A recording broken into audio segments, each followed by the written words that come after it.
就像史诗一样的。一定要是在乾隆盛世。探讨的是人性，更宏大一点，有一些浪漫的，甚至我们到最后还有点魔幻的东西，这属于《如懿传》独特的一个气质。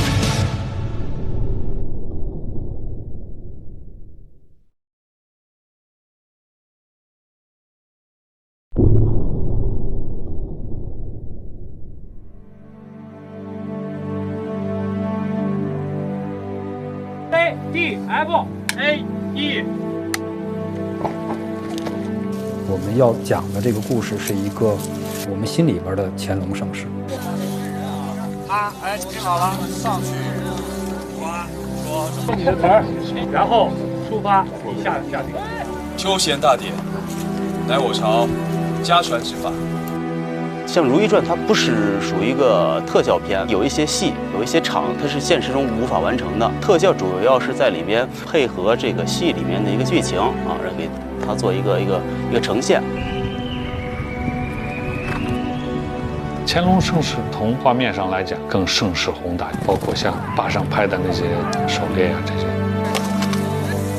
我们的器材已经基本上接近电影了，其他镜头各方面都基本上接近电影。不是像那个小打小闹的去，哎，我看弓箭就射了，就像史诗一样的。万岁！万岁！万岁！灯光部门跟摄影部门27万人，机器多一点，你节奏上或者时间上控制上比较快一点。出发！大场面的群众演员都将近1000来号人吧，然后再加上所有的工作人员，应该是我目前工作为最多的人数了。除了人还有马，天气呢也不是特别好，我们还得抢时间，就在下雨之前要把我们想要拍的戏份给拍掉。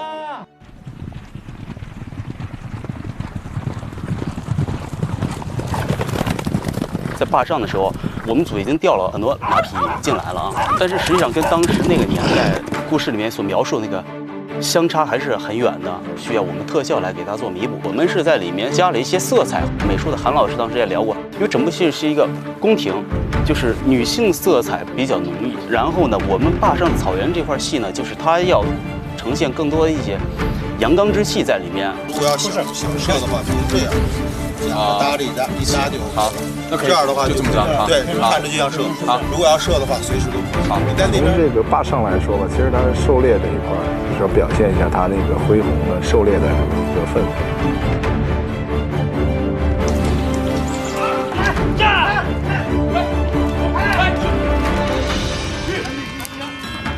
我每次镜头都在我这看，都在手心上。往前走一点，在手心；往前走一点，在手心。这不是对了吗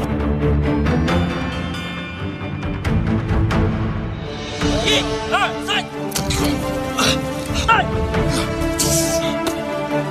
这，挂了。你笑，这样你肯定赢的。我感觉把你身体变好，你到这儿，这个大人，花吧。场景这边是美术部门来做前期的一个计划跟筹划的时候，它已经有一个设定了。但是有一些东西是美术可能在前期它不好去呈现，这个时候就需要跟那个我们特效部来介入进来，跟美术部来共同来实现，比如说某一个场景或者某一个气氛。我希望这个光，很多光它都是戏剧化的光，随着戏走的。你现在是什么情绪，你就应该衬的是什么背景。把这个镜头啊，快卸下来，快，来，快抓紧啊，马上就好了。送镜头的快点，快跑2步。我从陈导这就真的看到了以质量保生存。好，建华可以，位置可以，靠左一点，建华，稍左，再往左一点，哥。把它放中啊。拍的每个细节都是特别有质感，特别有质量。建华往右一点，往右一点，建华往右一点，往右。好，掉头，快，迅速再来一次。好了，预备走。我这人比较直，就是说工作就这样，那我们都希望是一个得到一个很好的画面。作为导演，作为摄影师，如果懂戏的话，他想要什么？必须得灯光合作，导演在拍每场戏的时候，都会站到一个角度，他看光，他就知道那边再上去一点，那边再下来一点。往这片打，看这片，所以看前后都有了吗？好，来，预备，开始。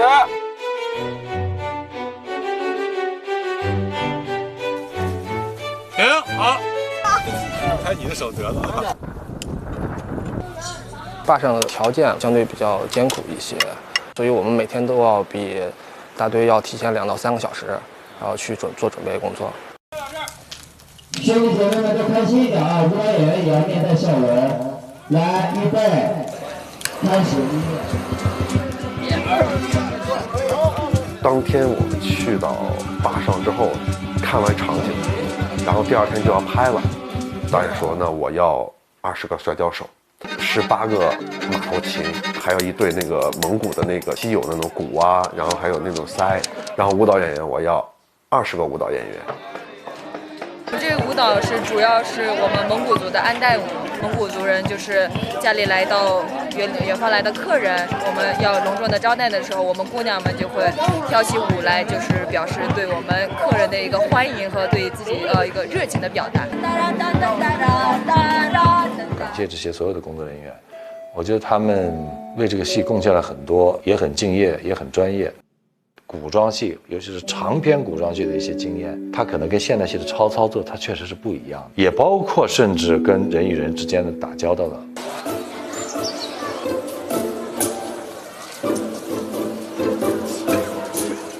就是我们这个戏呢是古装，拍摄所选的场地都是景区，这种景区现在是游客旺季，就是每天都有很多人。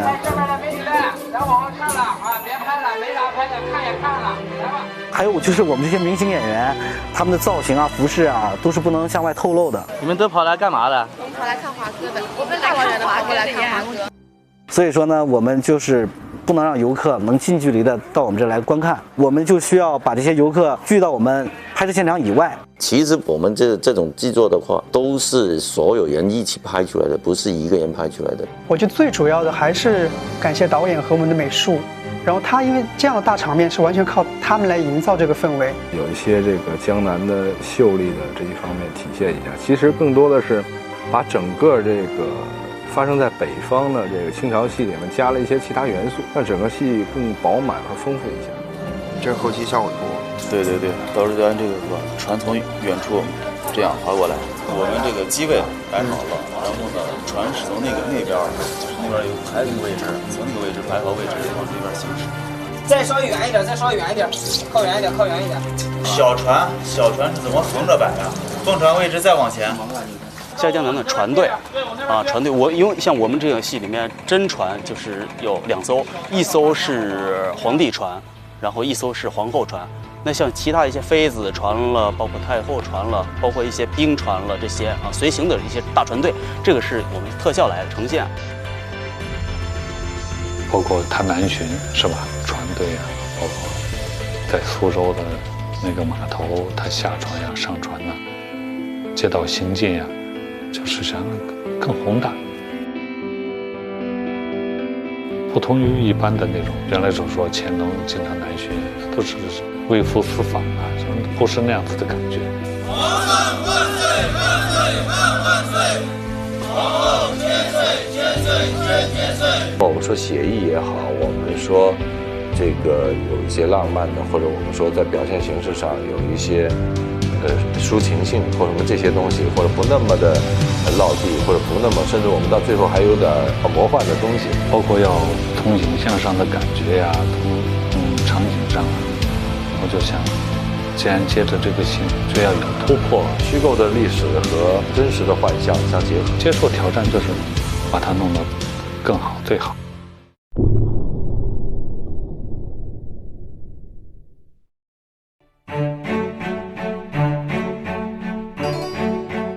我们《如懿传》是从北京转到坝上，再从坝上转回北京，再从北京转到苏州，苏州再转到余姚，余姚再转到横店。从艺以来拍过最长时间的一部戏，基本上经历了春夏秋冬。等会儿，那时候夏天特别热，然后我们棚里面也特别闷，然后现场还放烟，然后灯光照着我们，又戴着毛领，然后迅姐捂着棉被，我在那儿烤着炭盆儿。位置特别冷啊，多好的位置。我的脸都已经涨得通红通红了，但是我们还要演出来瑟瑟发抖的样子。喝了姜汤暖和多了，阿若你也把姜汤喝了。但是那场戏经常拍着拍着，我跟迅姐都特别爱出汗，然后我们就流汗，然后导演就拍一会儿就喊停，然后擦汗继续拍。只要拍雨戏跟水有关的戏，天气就特别冷，降温10度都有的。拍戏那个时候会特别辛苦，而且因为我皮肤过敏，对那些水在身上在脸上特别难受，我可能要先上一层油去隔掉一些跟水的缝隙，然后会有保鲜膜打底。不怕雨不怕风，军大衣搭配毛巾，塑料袋已经拿走了，刚才还有塑料袋。现在感觉还冷不冷？不冷，我们凭着一个热血的心在拍戏，我们一直都不冷。但是没办法冷，就还是会冷。这个比较对，工作是2个人这样过来过去，反正有一个跟着紧的。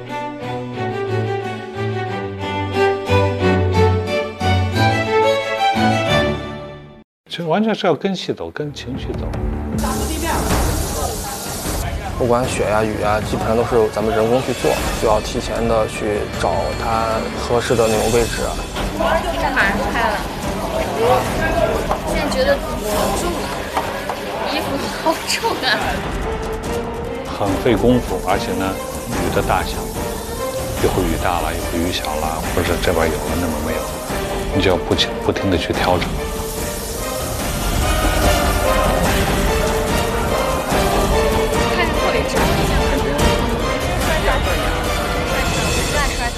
就说演员其实有时候你给他一个好的氛围，其实他是非常愿意演好。有雪有雨，雪机的位置啊，都是我跟他们去定。我说镜头在这儿，你下雪的机器在这儿，你从这儿开始给我下。你这撒的是什么东西啊？碘化银。碘化银，你是用它做雪吗？对，用它做雪道具。有问题大家一块想办法，不管是我们的导演还是咱们的主演。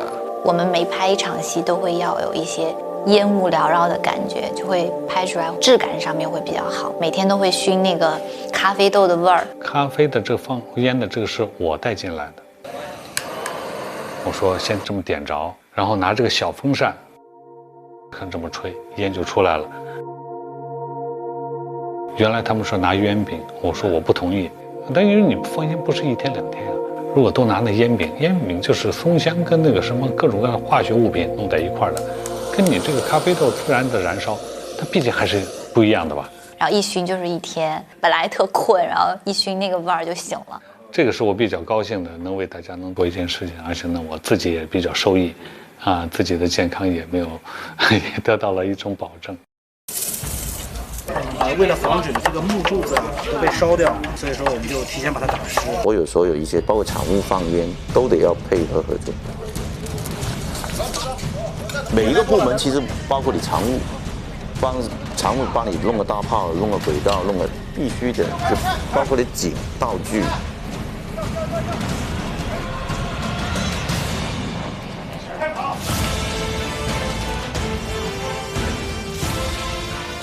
快点，接水！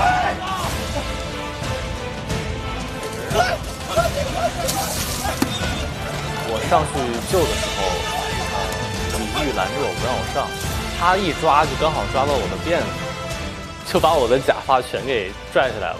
然后我跑过去，发现自己头发没有了。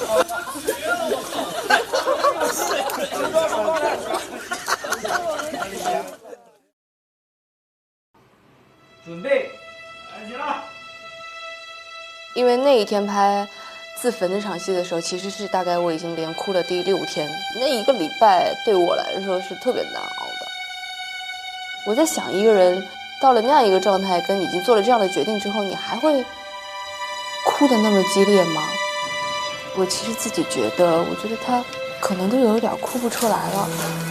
我就把自己陷在了一个很空的一个状态。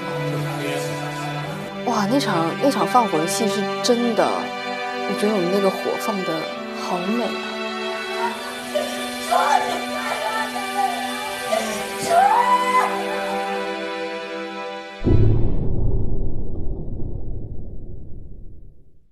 我还是希望还原一个真实的环境。如果说你的剧的前提风格是一个古装正剧的话，你没有这些东西是不行的，你必须要有生活细节。最大的挑战还是找到一个属于这个戏的独特的一个美学观。这个万字文总体来看是一个万字文。跟导演合作觉得挺难得的吧，我觉得特别好，而且对美术这边呢是给予非常大的帮助和认可，因为他给了我们很大的空间。找到，然后我要跟导演要交流要得到共识，要跟执行部门要把我的这个感受要表达出来。美术这块是韩老师给了一个《如懿传》一个世界观，然后呢，我们是怎么去丰富每一个世界里边的城市这些细节的工作。你看进化，进化看一眼。等会儿，他还不能，这说话不行。那这个是还得靠近弦吧？韩老师那个擅长就是大，他就是要把它做大、做好、做完美。但是这也是我想要的，也是汪导要的。其实就是度，我觉得把握度是特别难的。乾隆盛世是封建社会最辉煌或者是它一个顶峰的一个时期，那个时候的国力是最强大的嘛。那我们就要把这个东西要强调出来。从颜色和质感的两方面吧。皇宫里面呢，韩老师概念就是说，他想做一个比较强烈的对比，他觉得可能在整个北京城里面，这个紫禁城应该是一个金字块一样的这么一个状态，闪闪发光的，和周围的这些普通的百姓能有一个很大的差别。在这个基础上，你给我尽量的华丽，前提是你不能假，你不能做的一个让人参观的一个地方，而是嫔妃们、皇帝真正生活在其中的一个环境。他其实除了大的世界观以外呢，跟我们提到就是乾隆盛世嘛，就是说丰富应该丰富到一个什么样的极致。对，在这里面给我们其实灌输了好多设计的中心思想吧，然后我们沿着它这方向整体往下去走，再落实。它让我一点一点的去把这个整个空间立起来，这个是觉得特别难得。就像咱们盖房子一样，从基础地基开始，木工、瓦工，然后后面的就是雕刻工，加上最后的效果。每一个场景实际上就跟东西12宫都不同，看似是一个紫禁城，它不是一个复原，不是一个写实的。一共搭了有6、7个景吧。其实我们改景的这个量其实也很大，也是本着一个原则，就是汪导聊过，就是说我们每一个小景或者散景都要按照主场景去对待。其实每个景都有一些现代元素的融合吧。我们构架这个戏的美学原理或者是叫物质的世界观，都是一个假想的，我们还是属于一个写意的一个工作方式。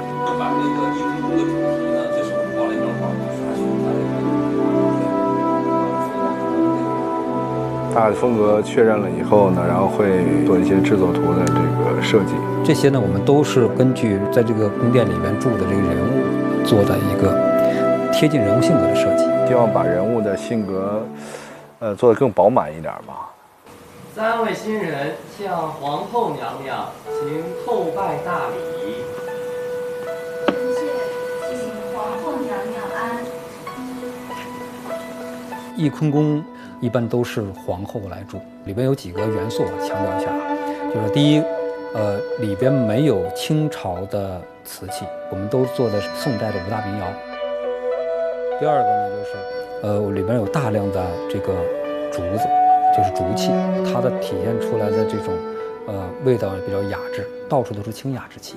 第三个是一个就是如懿作为皇后之后，她背后的一个非常大的一张画，这个画我们是刻意的按照郎世宁的那种笔法特意的我们要画了一幅，就是2个白色的孔雀，白色不言而喻是要就映照着这个如意的内心啊，对这种纯洁爱情的一种追求。第二个呢，就是它是一对儿，也想这个就映衬着这个如意心里边的一个追求，他是希望是一夫一妻。第三个呢，就是我们把它做成孔雀，孔雀是反鸟，也就注定了这个如意不能称为后，就说这个它不是凤，这也意识到她的命运，如意的一生也没有真正的作为皇后下葬也好，或者最后给她的这个谥号都没有称为后。拿去年来说呢，就是他因为对人物整个他沉浸在其中嘛。之前我们聊过一次这个翊坤宫的屏风的事儿，这个创作本身讲，他还是希望我们每一样道具在他心里面是能够打点的，他的直觉可能更敏锐。我们也希望说，通过他的一些反馈，在创作本身上，我们有些新的一些想法。这部戏也是大量的积累，让这个戏观众相信。我们喜欢用气场这个词哈，因为这有很多东西没办法名状它，但是它就是形成了一种场，这种场它真的是可以感染到你。美术我还是挺喜欢的，翊坤宫和那个延禧宫，我都挺喜欢的。北京的延禧宫最复杂，占地3000多平米，然后我们整个搭了2进院的一个宫殿。其实这个有3个月，你整个布置好，从前到后。如意进宫之后，就是给他分到的是延禧宫，一个是离皇帝最远，还是呢相对来说是最普通的，但是这个普通绝不是平庸，而是那种含蓄。如意比较早期的那种，他对爱情的那种感觉很纯粹，那种细腻。耐看，做的是这样的一个方向。现在这个延禧宫已经在大概180年前吧烧掉了。为什么我还是说这是个写意的一个东西啊？就是我们所做的这种方式，全都是抓住了这个意或者是神髓，看起来像。延禧宫的有一个主题叫双生，什么叫双生呢？就是所有的物啊，所有的这些东西呢，都要孪生，这就是暗合了他们人物关系，就是希望他们是一个生死相依的这种感觉。所以我们在里边做的设计的时候，就是刻意的做成一对一对的，这个就是延禧宫独特的灵魂。这一块它整个的其实这个形状啊，是一个莲花的那种形状。如果光那么打过来的话，这个开口就是一个莲花。其实这个在故宫里边没有这么做的，但是你现在看的并不突兀。这就是一个神髓我们不是照抄，主题要更突出的是那种姐妹情感，所以呢，我们做的这个莲花也是并蒂莲，就是双生莲。延禧宫是这个就是如意早期的一个宫殿，跟它那些宫殿比呢，这个就是偏老一些，偏旧一些。这边呢就是卧室，讲究呢就是色彩，除了灰色，然后就是青色。你看它这个色彩面料的那种珍贵缂丝，过去的讲叫1寸缂丝1寸金。预备，开始。我们做的任务还是那个嘛，就是服务于拍摄，根据这个人物的特点啊，比如说如意就是需要，他那种雅致，要从这个细节里边看到他的与众不同。其实我们最喜欢可能是朗华的长春宫，非常的写实，非常大气，做的非常精细，特别美，超级美。就从镜头里面去看它那个层次感、景深，真的很好看。这是写意和写实结合在一起了。他用的深蓝色的那个纱，透出去特别好，很持重，但是有质感又特别好，拍出来光一打，它那种氛围就特别舒服。1、2、3，1、2、3。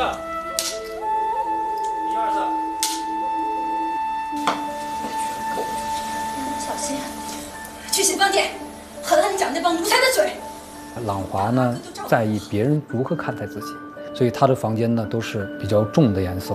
我们拿这个，比如是深绿、深蓝、深咖作为黑色来用，然后里面再加一些金线、金丝金色的一些图案，然后到处都是凤，因为它到处要体现自己皇后的这个独特的这种位置，这也是他内心的一个写照。所以看似那种朴素简约，这都是给人看的。真的是按照那样的色调，包括比较稳重的那个劲儿吧，可能不见得很多人都能接受。皇后就是不一样，就是她的那个颜色虽然暗，但是按得很高级。那我们做的就是要他的母仪天下的那种姿态，他所有这样的姿态都是演戏。好，3年一次。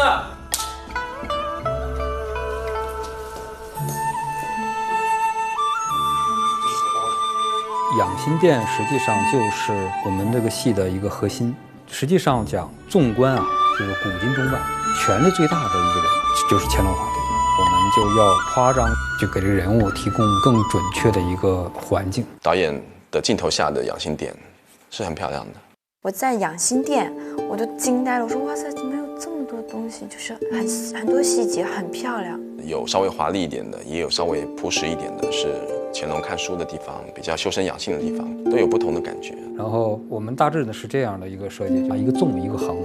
西暖阁呢说的是纵，就等于是中国历史，把这个中国古代的这个文化特征或者是那种物件，把它给做到极致。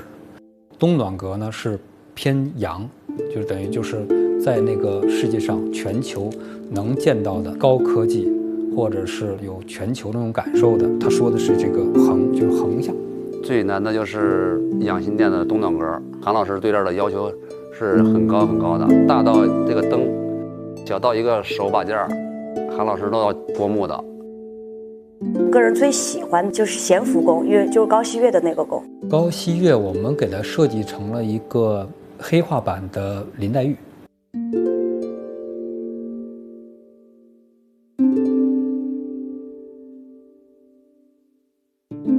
我当时一进去的时候，我觉得我们的美术老师非常厉害，想隐约的体现这个高希月他对于这个音律的一个精通的这样一个点。这个其实但不会真响的，要现场给他拍摄。棒棒的。因为我爱弹琵琶，他们给我做了一面墙的琵琶，就挂在那上面，其实是个非常好看的背景，然后也体现了他的这个才艺的部分。因为高希月是一个体寒的人，气血虚弱，他的那个桌子写字的桌子是跟别人不一样，他比平常的高一些，中间镂空有些眼，他可以在里面放炭，就是你坐在那儿的时候脚是热的。他平时坐的一个座位，我们下边是设计的是有一层这个台子，它就可以放那个炭盆烧炭来取暖。它这个里面是可以放一些什么艾叶啊，或者是中草药啊，就是把高希月的这种特点展现的淋漓尽致。4年一次，准备，开始。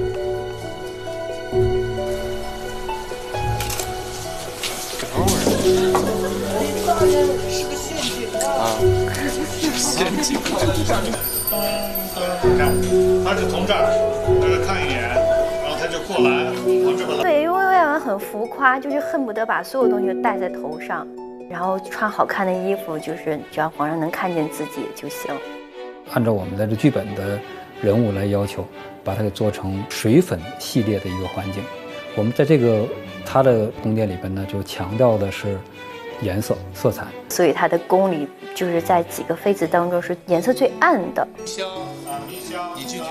挂了很多绿色的帘子，然后还真的是有蝴蝶，然后小鱼缸还特别有情趣。假装那边还有空间，你最后一站完全没有。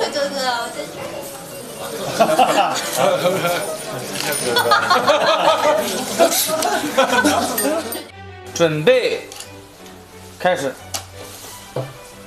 微尘不变久留，先行高飞。有些纱看你怎么拍，意境给的特别好，因为它很多层的帘子，然后会有很多朦胧感。哪怕是一个幔帐，哪怕是一排烛光，就能感觉到环境给演员的刺激，就你能相信这个环境，而不是觉得是造出来的一个景嘛，不是的。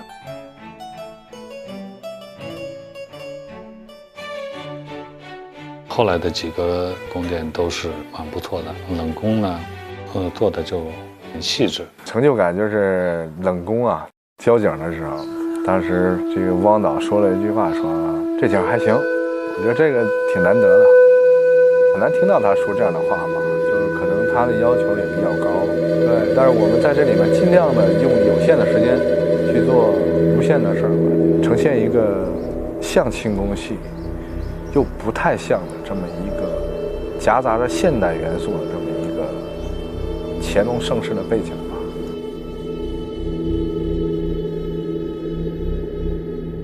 物件写实呢，也还是属于感受性的写实，并不是那个东西去针对的。我们只能说是看起来像，就是它的感受是写实的，就是味道对。我们这个戏就是刺绣，也有手工的，还有一些别的加工的方式做的这些东西，还有景泰蓝，这个戏我们用的都特别多，还有缂丝，这个我们用的量都比较大。比如迅姐盖那被子，就我们从苏州买了好多缂丝嘛。对，因为我们也希望说，在演员脸周围啊，尽量去找一些好的面料，去给它做一些近景特写的拍摄，来丰富一下我们想要表达的这个质感和材质。很多件东西吧，我们都是尽量按照古法去做，更贴近那个当时的工艺。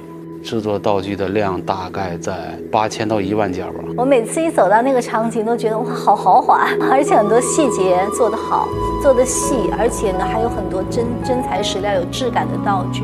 韩忠老师工作比较较真儿，我们所做的东西特别的细，因为也怕有瑕疵搁在画面里头。其实像这个都是我们收的古董，没有100年、80年了吧？真的，这是真的。其实最重要的是要有质感，所以我希望他用古董，因为肌理这些东西是很难做出来的。哎呦，你在拍上去的时候，在给特写的时候，你心里特别舒服，那个质感特别好。我们在演的时候都是真的要保护它。我觉得最有挑战就是这个马车，就是皇帝出行去打猎的这个马车，以及皇后那个马车。工期也短，而且制作量也比较大，工艺也复杂，所以这是比较有挑战。真正能在水里边能开的船，在苏州我们做的那个3艘大船，既要保证美术的制作要求，另外还有一个保证人员的安全，因为毕竟是在真的那个苏州太湖里边。因为当时我们制作的时间是非常短的，然后我们是在外边加工预制。然后在安装的时候处理有一些实际的一些困难，比如说在路上运输啊太大，我们做的。来，往里说。台前边劲儿人多。后边克服了。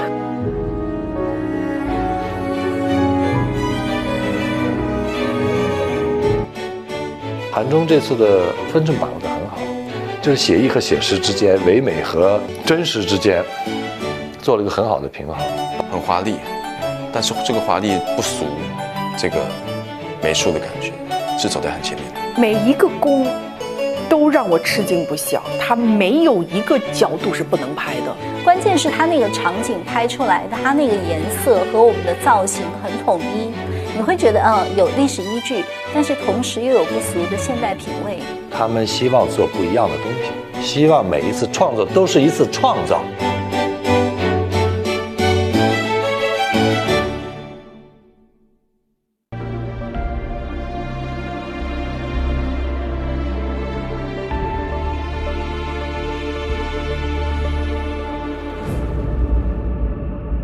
每天要面对的东西啊，让今天是一个全新的一个状态去面对。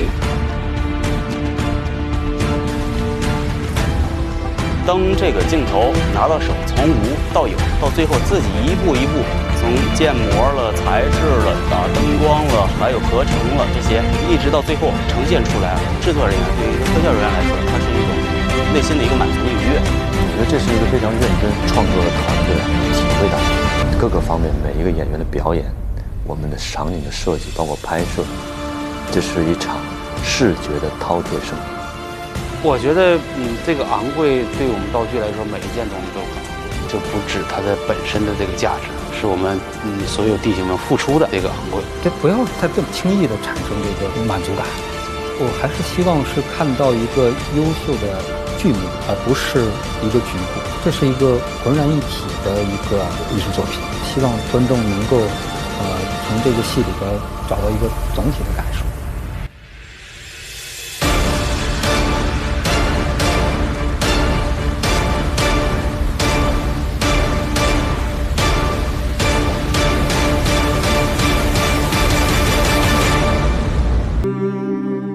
鸟儿都可以自由自在的飞翔，可是我们每一个人都会被困在这里。每个人进宫的动机也不一样，生存的动机也不一样。我的爱人需要我这么做。你不这么做，你就可能下一个被斗死。不错，这叫无面本宫。别人怼我，我一定要怼回去。他本心是不愿意参加这些斗争的，但他又不得不去做这些。很容易受到各种欺压，容易受到不公平的待遇吧。就是很多时候你在现实中无路可走的时候，你会想走捷径。因为受尽欺辱了，所以后面有报仇。没有一个人一上来就是坏，也没有一个人善良的一塌糊涂。我可以允许你去追求更好的生活，但是我完全不能接受的是，你现在连一个人都不算了。我真不了解宫斗。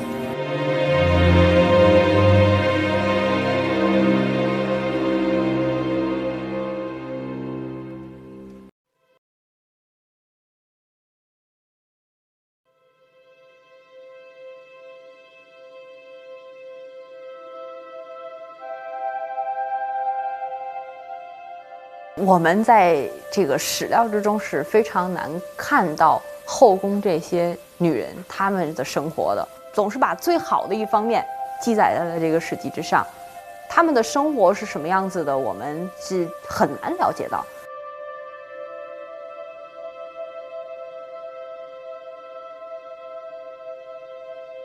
有很多的这个我们未知的一个领域，这个很多可能就是有待你去想象，有待你去创作的东西。可能宫中的生活比较漫长，鸟儿都可以自由自在的飞翔，可是我们每一个人都会被困在这里。抬头每天一辈子见的都是那么大的一片天，就不会像我们现在生活那么丰富多彩。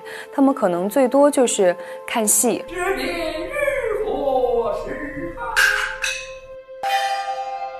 然后大家凑在一起聊聊天什么的，能让皇额娘不讨厌，才是她的本事。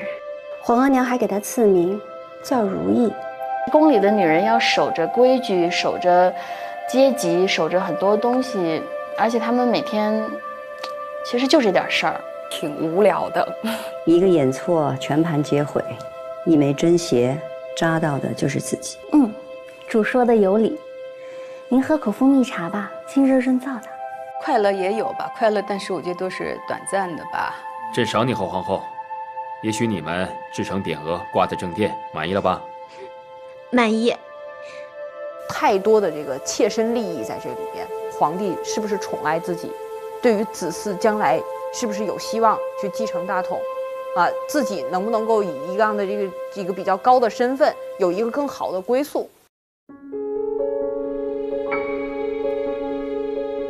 儿臣给皇额娘、皇上请安。皇上的爱情，我认为天生都是悲剧的，耍手段，有嫉妒，有这种阴谋、权谋都有，争宠就会出各种各样的事。皇后娘娘盯着臣妾做什么？臣妾也不知啊。令贵妃不知，看来是狂语说多了，顺口就来。在宫里的那些女性都挺可怜的，那些妃。穷尽一生就只爱一个人嘛，把自己最美好的年华可能大部分都留在了等待上。一个后宫里面所有的女人在争一个男人，谁上位谁得宠，谁最牛谁当老大。臣妾请皇后娘娘万安。起来吧。他们的待遇差别是基本可以用叫做天壤之别来这个形容了。比如说他给他们吃的这个肉啊是什么样的肉啊，这个米是什么样的米啊，炭火用的是什么样的炭火啊。你去送炭的时候，我吩咐过你，贵人之下不能用红罗炭，你送的可都是黑炭。错不了，奴才每次送的都是黑炭。这也是为什么这个嫔妃一直想往上升不断的想提升自己地位的一个原因了。那这是对于这个自己生活的一种改善。因为我一直是跟在皇上身边的，所以他去哪个宫跟哪个妃子跟哪个人的斗争我都在，我能看到，历历在目。生的倒是周正舌头也灵活。往前奴才在，带他下去乱棍打死。这帝王的爱情都是畸形的，他不太正常，因为人太特殊了，就注定他们不可能有凡人那样的爱情啊。这就讲一群这样的女人们在那样的一个环境下如何生存的一个事儿。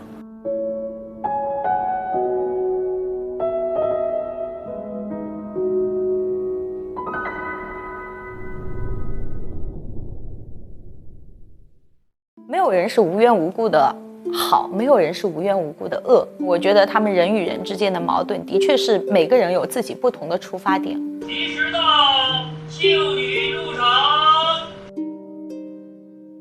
我觉得我们可能要追溯到刚进府选秀那场戏。请熹贵妃娘娘安，请四阿哥安。突然不知道哪儿冒出来一个如意，皇上还非要选他。青英格格聪颖伶俐，是为嫡福晋。熹月跟朗华其实刚进来，因为是青英太受宠了，所以两个人很快就自然而然的站队站到了一块儿。如懿是一开始跟乾隆就有爱情，她是得到乾隆的爱。我觉得可能所有女人都会有嫉妒心吧。我若要是臣妾，怎么还会让他出得了冷宫？其实朗华没有，但是朗华相信我是他的嫡妻，谁也取代不了我，而且我也希望他知道我是最适合当他嫡妻的这样的一个人。他也没有什么其他的手段去让皇上去更加的怜爱他，他就很希望这几个阿哥能够像一个真正的一个皇子，那未来可以变成太子，因为这样才能巩固他的地位，富察氏的地位。到了后宫之后，因为身份地位的一个改变，每个人都有每个人的家族，每个人都想要每个人想要的东西，这个时候大家就开始有些变化了。女人是最怕寒的，果然连风毛大衣都穿上了。你年纪轻轻，也要好好调养身体，是也好给皇上再添一个阿哥。高熹月她从来都想依附于朗华，因为朗华是皇后，那朗华也是借助于高熹月她的这种依附，然后有些事情就是让高熹月去做。在熹月看来，她跟朗华的关系，她们是情同姐妹，所以她很多事情都坐在了她前面，然后也愿意去帮她出头。很莽撞，然后呢，有什么事情就朗华一说，然后那个他就冲上去了。听说你在前面还有一个没名没分的人，只能是在前面。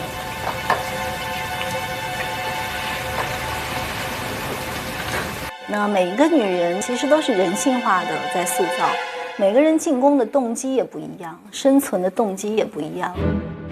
高熹月还是沾了很多他爸爸的光吧，因为当时高斌在朝臣中是一个对皇上非常重要的一个官员。那你说谁不爱自己闺女啊？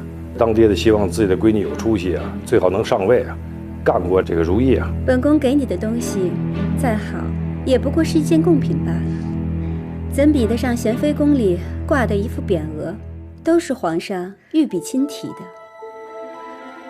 就他会觉得他想要的东西所有都给如意了，包括这个男人的爱，他觉得他什么都没得到。本宫一心想要越过你，没想到今日沦落到这般地步。其实他心里是空的，他虽然是贵妃，位分很高，然后没人能超越他，他是会有感觉到威胁或者是女人的那种紧张吧。皇上，方才我们俩好了，贵妃，你身子不好，孩子顽皮，你也受不住。再说了，贤妃也比较清闲，永璜交由她照顾，这样也好。朗华一开始他是不屑于这些的，但是呢，他的妈妈呢又是过来人，做正妻的，要什么都得想到，但不必什么都做，有底下的奴才替你效劳，何必脏了你的手呢？所以其实也是用这种观念慢慢的去改变朗华。这是我成婚的时候皇上赐给我的嫁妆，听说是安拿来的贡品，所以便转赠给2位妹妹，以表倾慕之情。其实郎华这个角色在整个剧里来看他不坏，他只是为了保住自己的地位。他有很多的责任，他有很多的事情他逼不得已，他要隐藏自己的个人情绪，去考虑，比如说复查整个族，就是考虑他们的利益。我认为朗华他其实一开始，那他就是一个想要做一个好皇后的一个人，那后来触碰到他自己的一个底线了，那我就是反击。我认为我自己也有依据。本宫给了你们这对镯子，就是想要告诉你们，彼此间要存了亲好之心。你倒是肯天天戴着，也不枉本宫的一片心意。臣妾会时时带着，时时谨记的。其实他做的最坏的一个事儿，就是给了那个镯子。哎，这是什么呀？这是零陵香，女子若是长期使用，便不易有孕。没有想到，就是害他最深的人是朗华。这镯子里边藏着伤人血气，让女子不孕的零陵香，完全不能接受。后来他也只要去告诉皇上朗华这些罪行。重阳佳节，皇后又指使臣妾烧死贤妃，是贤妃得风湿之类小恶，固然有嘉妃收起药力，但事情是皇后让臣妾做的。所以说，在前期的这个阶段里面，其实朗华和高希月也算是牺牲品了。所以你看后宫里面谁说了算？太后说了算。乌拉那拉氏谋害皇嗣，罪不可恕，理应即刻褫夺封号，废为庶人。她是太后，她狠是因为她必须这样，她才能够生存。皇上拧半天，他最后还是得听太后的。他要权衡，让彼此又能斗，又能被他掌控。皇娘精心挑选的人，果然清丽，心思也不俗啊。他的城府太深了，看似好像是一片祥和，其实暗自里边都互相较着劲儿呢。皇上，皇上，皇上，皇上来了！皇上，皇上，皇上，皇上，皇上，皇上。朕在这儿呢。韩相建议朕来了，对他独宠的话，他就会有压力，所以就会很讨厌我，或者说是想方设法想弄我。很多的事情到最后就变成了为了国家的安定。如今荣贵人都侍寝了，一旦玉玺生子，后宫整个都要翻天了。你一朵花开得最艳了，其他的不都是虚掉了吗？我有那么多的媳妇儿，不能一个得势。那皇额娘的意思是，你让韩氏喝下去，让他一了百了。我的内心是觉得孩子是要跟自己心爱的人一起生的。皇后娘娘给我这碗绝育汤的时候，我是毅然决然就喝掉了。皇后娘娘因为这件事情被皇上迁怒，她也是非常自责的。谁做的？回皇上，是臣妾所为。他是很老道的，他是很深思熟虑的，老谋深算的。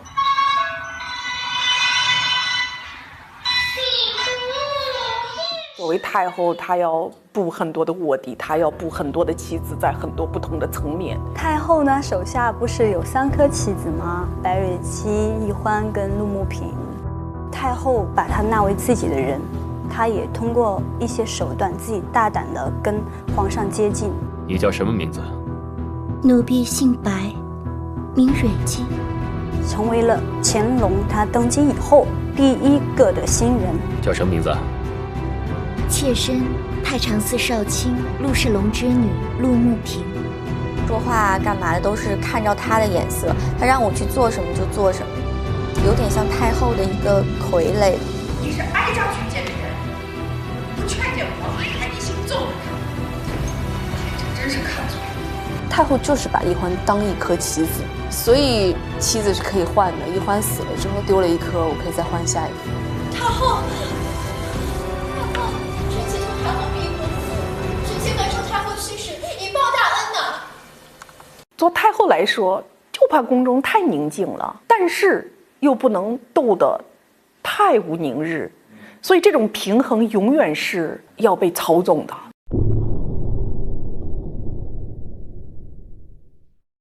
金玉妍就藏得很深。金玉妍不停地在他面前煽风点火，说贤妃怎样怎样。不然这样，臣妾替皇后娘娘去看晚会。他每一步前进的绊脚石就是这个人，那他只能去那么对他，以至于说，其实朗华也被金玉妍蒙蔽了。从前他做不成嫡福晋，心里不知多怀恨呢。如今想与皇后娘娘分庭抗礼，也说不准啊。其实最重要的是世子，他自己的信念，对爱情的信念，他觉得是爱情，为了这个人什么都可以做。费了这么多心思，就是为了皇上登基后的第一个皇子是我生的。这个孩子是咱们的指望，这个孩子也是世子的指望。他有自己坚定的信念的同时，又是一个很有计谋的人。他很能看出别人的欲望，别人的一些弱点，所以他就去利用这些，一步一步的去达成他自己的愿望。姐姐封妃不只是因为有生3阿哥的功劳，还有抚养大阿哥的苦劳。为着您有2位皇子，您是妃位之首，咱们都服气。可若是这大阿哥被要了回去，那可就不一样了。我觉得苏丽云其实是一个挺可怜的女人，就是心思没有那么重，没有那么聪明，所以经常会被人当枪使。她的欲望也是一步一步升级的。她最开始只是想做个宠妃，有一个儿子地位尊贵一些，这样世子有事情的时候，她可以帮助到一些。但是后来一步一步的，她又想自己的儿子当太子。她被金玉妍利用，说是朗华害了她的孩子，所以她把朗华害死了，也害死了永聪。所以真的，她只是所有人的一颗棋子。我胆子小，一直不敢出手。要不是妹妹你心智坚定，换作是我，早就吓得手回手了。其实她一直在被金玉妍利用，一报还一报啊！为娘的做了什么孽，便都报应到孩子身上。因为她很美嘛，她很自信。乾隆对她的态度也让她很相信，这个男人他是可以把握住的，他是可以去能完成他想要做的一些事情。还敢谋害朕的皇嗣，胡乱朕的后宫，你永远别想永成继承朕的江山，听明白了没有？一直到最后，他又清醒过来了。他这么多年一直坚信的东西全都坍塌了，不只是从世子那儿，还是乾隆那儿。这个人绝望了，觉得这一生挺失败的。《如懿传》他讲的不是权力和欲望的争斗，讲的是每一个人为爱情愿意做的牺牲。索抽轮贵夺，江红旗出身。朕想着他要是能实实在在的治水，也是个有用的人才，朕可以封他为知府。奴婢谢皇上隆恩。阿若因为跟我是从小一起长大的，等于就是陪着我进宫的陪嫁。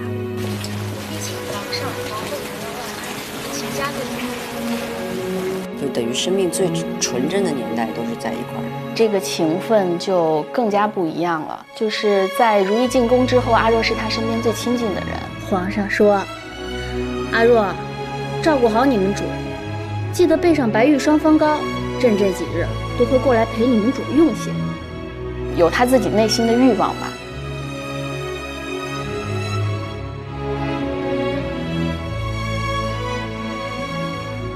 他有一个机会，他去做某一件事情。看你穿粉点翠的，哪像个宫女，他就可以翻身，就变了另一种身份嘛。金玉妍呢，是在中司门淋雨的时候搭救了他一把，所以阿若一开始对金玉妍有感激之心的。我带你去和皇后娘娘求情，好好的美人儿，贤妃不心疼，我和皇后娘娘心疼。因此呢，就是被金玉妍和高希月从中间挑拨了。阿若，你比宜贵人美貌，那么又得脸，指不定哪天也有这样的好运呢。让阿若误以为皇上是喜欢她的。然后结果第一个背叛他的是阿若。可是主自从被太后禁足，心怀怨恨，日渐乖戾，费心抚养大阿哥，怂恿他争宠夺嫡，每每逼迫奴婢去做一些奴婢不愿意做的事情。所以我觉得我当时我理解是恐惧，你知道吗？就是说阿若，我那么近的人，怎么到最后你给我看到的人性是这个东西？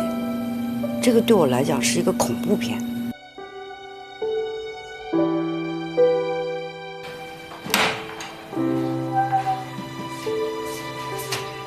高希月是同伙，因为我们在叛变就是栽赃如意的过程中，主要是他们两个是密谋的，我们就偶尔放个火啦，放点蛇啦，救命啊！快点来人呐！然后给饭里下点药啦，反正总之都没闲着。如意从冷宫快出来了，我们就面临东窗事发，后来大家就互相撕咬。得了，咱别自己人跟自己人置气呀，这么多奴才看着呢。眼下最要紧的是乌拉那拉氏，她若是出来了，指不定要惹出多少风波呢。对于高希月和金玉妍来说，都是面和心不和吧。皇上，阿若并没有那么大的本事，弄来这么多的朱砂，买通那么多人，设下陷阱，冤害臣妾。臣妾想要知道的是谁在背后指使他？因为如意她是一个不会去争什么要什么的那样的人，可是在这个宫里面范围就那么大。因为如意是特别不主张宫斗的，我们只是在防守，就是而且还要去怎样去杜绝这种事情。在我记得印象特别深刻的一个点呢，就是当时训姐握着我的手说：“你从小陪着本宫长大，本宫视你为家人一般，本想赐你一份平淡踏实的日子，可是你非把本宫逼到这个地步。”看着他的眼睛，我的眼泪就一直在往外涌。我能看到从小跟他一起长大的种种的画面。我觉得阿若心里一定是有悔的，只是他没有后悔的路可以往回走了。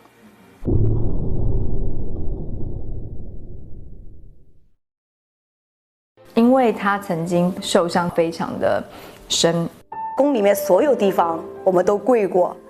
到处跪，天天被人欺负、踩、打。我经常在现场的时候，我还跟海兰说：“我说，跟着你太惨了。”就是受欺负了嘛，你不能干看着，你总是要有人去拉个架，或者是说两句话的。海常在向来安分守己，且贵人之下不得用红罗炭。海常在又不是不知道，在那个状态之下，有一天晚上，他又去听到了高希月的一些对话。就算我有私心，除掉乌拉那拉氏。也是去了皇后娘娘多年的一块心病，他就突然觉得，如果再这么样的下去，他终于有一天，他跟如意都会被斗死在这里。所以那个晚上，他握着香包，然后他重新再把一个被踩碎的香包缝起来。我觉得那个瞬间，他就明白了很多事情，他知道自己必须要勇敢，必须做很多决定。看这个凤凰气宇昂然，身旁又有百花拥簇，所以在颜色选择之上不需要过于华丽，只需要选择深紫色的蚕丝线，8股绞入1股薄银线，然后捻成1股，这样的话色调就柔和，但是又不会暗淡。在那个年代，你也没有其他的谋生能力，你就是只能靠待在这里，然后用你的美貌跟皇帝的靠近去得到一些关爱，就挺惨的，我觉得。永琪啊，最近在宫中的事儿你也瞧见了，不干你的事儿别开口，免得惹祸端。儿子知道。我觉得海兰是一个特别会教孩子的母亲，她无论在教我做人方面，还是在教做事方面，都很得当。而且海兰又是一个很有义气的一个女人，看清很多事情，然后知进退，知道明哲保身，以退为进。臣妾问皇上安。你都跟朕那么久了，怎么见了朕，还是那么怯生生的？其实我觉得在宫中，跟我们现在在每一个环境也其实很像，职场也是这样。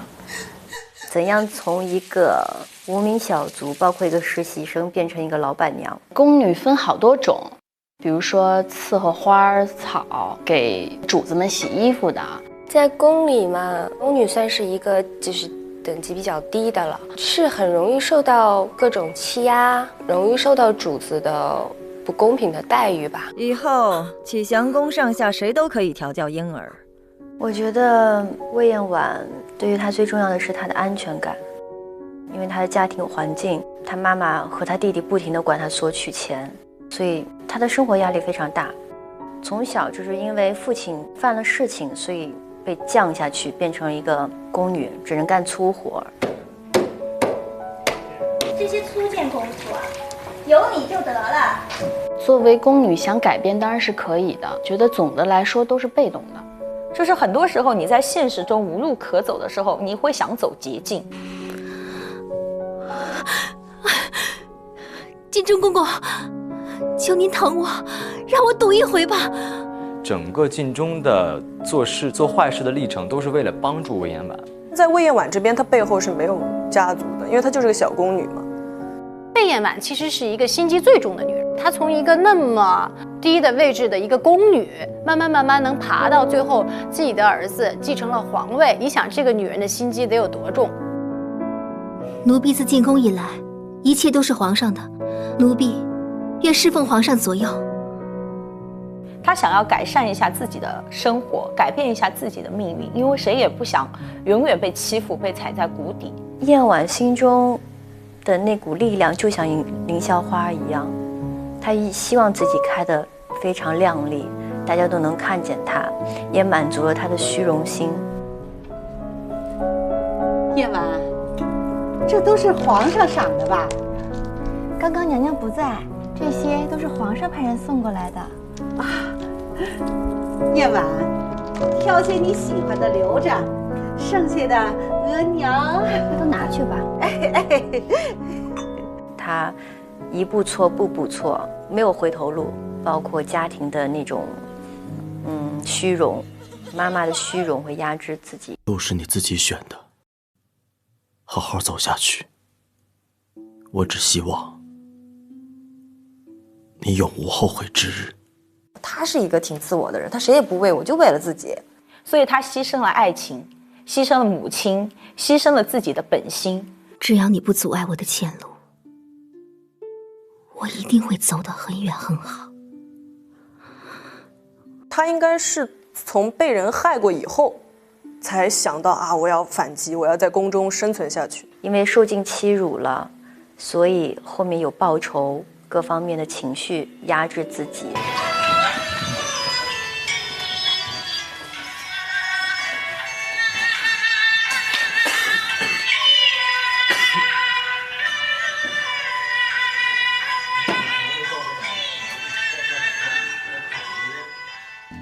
他很会讨皇上欢心，只要皇上开心了，很多事情就非常容易。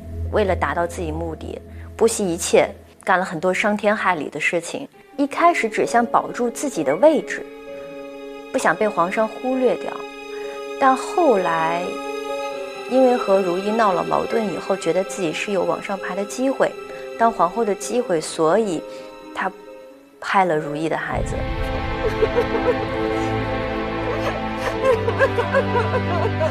他把一个孩子给害死。我在质问他这件事的时候，其实我是落泪的，因为我对你是完全失望。我跟你一块长大，我可以允许你去追求更好的生活，但是我完全不能接受的是，你现在连一个人都不算了，因为你连孩子都害。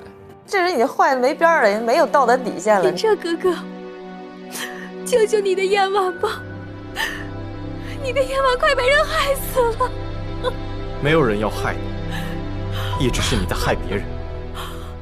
我对燕婉之间的那种感情，是到那一瞬间是完全崩塌的。我觉得燕婉对如懿是有一种嫉妒心理，因为如懿的出身比她好，比她有智慧，比她拥有的东西很多，但是如懿太倔了。他的爱的表达方式不会变通。皇上就像您自己最爱的水仙花，临水自照，您只爱惜你自己。放肆！所以导致让皇上觉得如懿一直在跟他对抗，所以燕婉抓住了这个如懿的弱点。燕婉她就像变色龙一样嘛，见人说人话，见鬼说鬼话，只要对自己有利，她都可以张口就来。不瞒您说，淑妃姐姐喝着坐胎药，臣妾也一样喝了。你哪儿得的方子？完全两种人。不是一路人，对，不是一路人。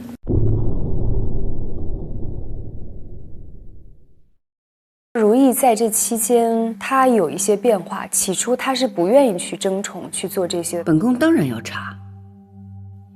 一个受冤之人，自然要为自己洗冤，求一个清白。她觉得皇上爱她，她就觉得得到了一切。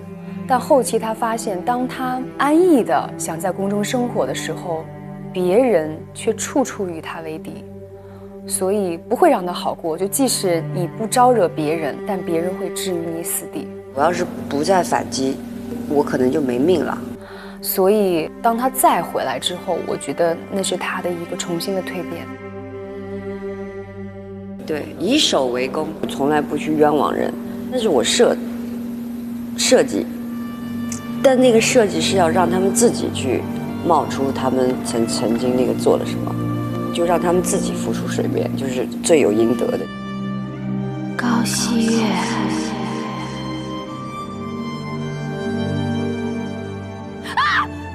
高希月，等于我都属于自卫反击战。这个他是一件一件垒到一个地方，他是终于不想再忍了。是你蓄意害我们王爷，没有人要害你，也没有人要害你们王爷。